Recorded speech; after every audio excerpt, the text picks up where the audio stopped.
नमस्कार, आदाब। आप सभी का स्वागत है CIB इंडिया न्यूज पर। आइए शुरू करते हैं खबरों का सिलसिला।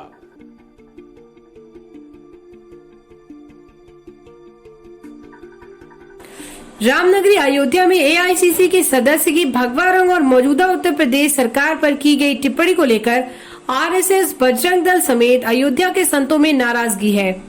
उन्होंने कहा है कि कांग्रेस की प्रक्रिया से आज करोड़ों सनातन धर्मावलंबियों की भावनाएं आहत हुई है। कांग्रेस की करीब 500 बसें राजस्थान और उत्तर प्रदेश की सीमा पर खड़ी हैं। कांग्रेस और बीजेपी एक दूसरे पर राजनीति करने का आरोप लगा रहे हैं। अब श्रमिक इस आस में है कि कितनी जल्दी ये राजनीतिक विवाद सुलझेगा और उन्हें घर जाने के लिए उनका रास्ता सुगम होगा। वहीं प्रदेश सरकार के इस रवैये से तिलमिलाए ऑल इंडिया कांग्रेस कमेटी के सदस्य पंकज पुनिया ने उत्तर प्रदेश की योगी सरकार और राष्ट्रीय स्वयंसेवक संघ पर अभद्र टिप्पणी की है। ट्विटर पर की गई इस टिप्पणी को लेकर अयोध्या के संतों, RSS और बजरंग दल के कार्यकर्ताओं में नाराजगी है। वहीं अयोध्या के संत महंत भारत दास का कहना है कि कांग्रेस सनातन धर्म को कमजोर करने में लगी हुई है। पतन की ओर जा रही इस पार्टी की नीति और नियति अब इसके नेताओं की जुबान पर आ गई है। वास्तविकता सबके सामने आ चुकी है। वहीं महंत परशुराम दास ने कहा है कि RSS और मौजूदा प्रदेश सरकार पर की गई टिप्पणी की निंदा के लिए शब्द नहीं है। आज कांग्रेस ने भारत ही नहीं दुनिया के करोड़ों सनातन धर्मावलंबियों की भावनाएं आहत की है। तपस्वी जी की छावनी के पूर्व पीठाधीश्वर रहे परमहंस दास ने कहा है कि कांग्रेस हमेशा से सनातन धर्मावलंबियों की विरोधी रही है। मौजूदा परिवेश में कांग्रेस के सदस्य की ये टिप्पणी इस नजरिया का परिणाम है। परमहंस दास ने कहा है कि अपनी इस मानसिकता के कारण कांग्रेस आज पतन के कगार पर पहुंच चुकी है। बजरंग दल के वरिष्ठ कार्यकर्ता महेश मिश्रा ने भगवा रंग पर कांग्रेस की टिप्पणी कुछ शर्मनाक बताया है। उन्होंने कहा है कि इसके लिए सड़कों पर उतरकर कांग्रेस का पुरजोर विरोध किया जाएगा। ऐसा है कि भगवा जो है तिरंगा का जो है तो सबसे ऊपर का रंग है, सिरमौर है, और भगवा के विषय में अभद्र टिप्पणी करना जो है यह घोर निंदनीय है। और राष्ट्रीय स्वयंसेवक संघ परम राष्ट्रभक्तों का संगठन है। अब रह गई बात, जो कांग्रेस के नेता पंकज पुनिया ने जो घिनौना बयान दिया है, जिसको वाणी से नहीं कहा जा सकता है, तो मैं इसको बताना चाहता हूं कि कांग्रेस पार्टी की शुरुआत नेहरू 1 करोड़ जो है तो भारतीयों का हत्यारा था। इंदिरा गांधी ने 7 नवंबर 1966 को हजारों राम भक्तों के ऊपर जो निहत्थे थे गोलियां चलवाई थी। और इंदिरा गांधी ने ही श्री लाल बहादुर शास्त्री की हत्या कराई थी। सोनिया गांधी ने जो है अपने पति राजीव गांधी की हत्या कराई। सोनिया गांधी देश चला रही है और AMU, JNU और जामिया में जो देश विरोधी नारे लगते हैं, यह कांग्रेस की बोया हुआ विष ये जहर है जो बढ़ रहा है। तो कांग्रेस पार्टी तो हमेशा जो है तो भारतीय संस्कृति के विपरीत काम करती रही है, हत्या कराती रही है और तुष्टीकरण की राजनीति करती रही है। और ये पंकज पुनिया जैसे जो है ये गंदी नाली के कीड़े हैं, इनके विषय में ये तो जो बोल रहे हैं ये कोई भी भारतीय अपने मुंह से नहीं बोल सकता है। और भगवा का अपमान, भगवा तो हमारे तिरंगे का जो है तो सिरमौर है, भगवा का अपमान कर रहे हैं। राष्ट्रीय स्वयंसेवक संघ पूरा विश्व, मैं बता रहा हूं, पूरे विश्व की अगर रक्षा हो रही है तो भारतीय संस्कृति से, और भारतीय संस्कृति की रक्षा हो रही है राष्ट्रीय स्वयंसेवक संघ से। राष्ट्रीय स्वयंसेवक संघ पूरे विश्व के लिए मानवता की रक्षा कर रहा है। जैसे ऑक्सीजन सबके लिए जरूरत है, उसी तरह से भारतीय संस्कृति और भारतीय संस्कृति के लिए राष्ट्रीय स्वयंसेवक संघ की रक्षा जरूरी है। और ये कांग्रेसी, चूंकि ऐसा देखिए कांग्रेस राष्ट्रीय पार्टी थी, अब खत्म होने के कगार पर है, तो इसलिए ये लोग जो है बौखला करके इनका मानसिक संतुलन, जैसे सोनिया है, सोनिया पगला गई है, ये जो है देश को जलाने में लग गई है। और राहुल को आप जानते हैं कि ये मानसिक रोगी है। अब प्रियंका वाड्रा को आप देख ही रही हो कि प्रियंका वाड्रा तो बिल्कुल पागल ही हो गई है। तो ये जितने कांग्रेसी हैं ये बिल्कुल इनका मानसिक संतुलन बिल्कुल जो है खो चुका है। ये मेंटल हॉस्पिटल में जाकर के इलाज ले। अब इनके किसी भी बात का मैं पूरे 125 करोड़ देशवासियों से मैं आग्रह कर रहा हूं कि किसी भी कांग्रेसी के बहकावे में मत आइएगा। और जहां कहीं भी कोई कांग्रेसी मिले जूता से उसका स्वागत करिए, क्योंकि इनको अब अलविदा जूता के द्वारा करना है। जूता मार मार करके कांग्रेसियों को, क्योंकि ये जो है, ये जो मानसिक संतुलन खो गया है, इतना दवाई इनका कहां से ले आएंगे, इतनी दवाई।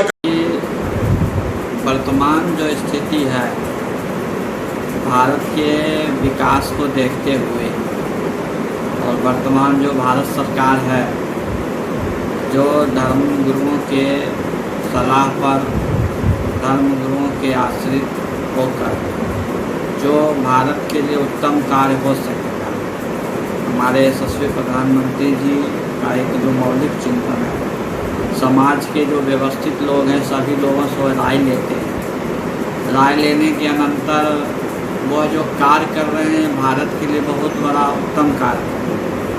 उन सभी कार्यों को देखकर जो व्यक्ति हमेशा भारत के प्रति जिसका निगेटिव चिंतन रहा हो, और आप ये पर्यालोचन करिए कि अगर जो वर्तमान स्थिति में जो माननीय प्रधानमंत्री जी या जिस राज्य के मुख्यमंत्री हैं, चाहे वो हरियाणा प्रदेश के मुख्यमंत्री, हमारे उत्तर प्रदेश के मुख्यमंत्री, वो लोग जिस प्रकार से उत्तम कार्य कर रहे हैं, इनको लग रहा है कि ये तो भारत के पब्लिक को जगा देंगे, भारत के नैतिकता को जगा देंगे, भारत के चिंतन को जगा देंगे। तो हम लोग जो नेगेटिव बात बोलकर जो अच्छे लोग हैं उनके प्रति नेगेटिव बात बोलेंगे तो समाज में उनके प्रति घृणा की एक आश्रय होगा, लोग उनको उपेक्षित करेंगे। इसीलिए वह मन को भटकाने के लिए जो अच्छे कार्य हैं, जनता को भटकाने के लिए ऐसा ये निगेटिव बात बोलते हैं। अब देखिए, हमारी जो भारतीय जो परंपरा दंड धारा है बहुत उत्तम है, और हमारी जो जनता हैं, हमारे जो लोग हैं, आने वाले इलेक्शन में वह सनातन परंपरा या जो भी धर्मों के गुरुओं के प्रति वो उल्टा सीधा बोलेंगे, उसको पब्लिक अवश्य में वो उनको शिक्षित करेगा, उनको उस दंड के द्वारा उनको ऐसा शिक्षा देगा कि अपने आप वो बोलना बंद कर। जो व्यक्ति, देखिए, संस्कार के ऊपर होता है, जिसका जैसा संस्कार होता है, जैसा चिंतन होता है, जो अपना संस्कार उसका ऐसा ही चिंतन होगा।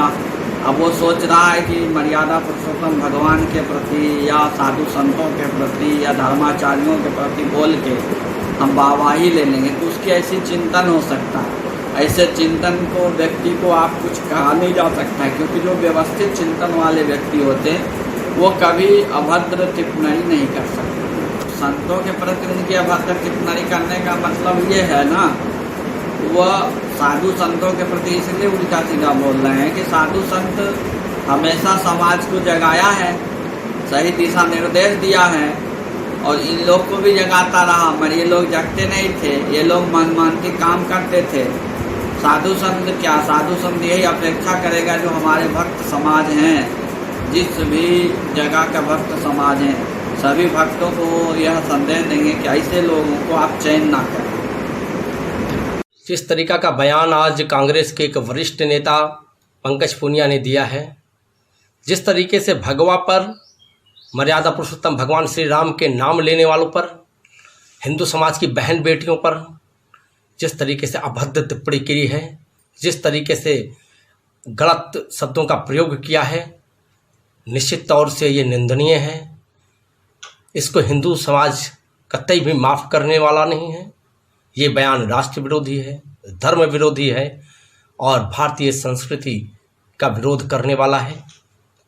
यदि पंकज पुनिया पे सरकार द्वारा कोई बड़ी कार्रवाई नहीं होती है, निश्चित हिंदू समाज, हिंदू सनातन धर्म को मानने वाले साधु संतों के नेतृत्व में सड़कों पर उतरेंगे, बड़ा आंदोलन करेंगे, और अगर इस आंदोलन को और आगे ले जाना पड़ा तो ले जाएंगे।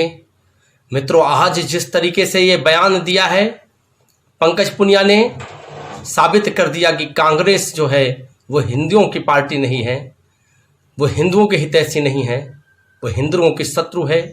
भारत को कहीं ना कहीं वो इस्लामिक राष्ट्र की ओर ले जा रही है, भारत को इस्लामिक राष्ट्र बनाना चाहती है।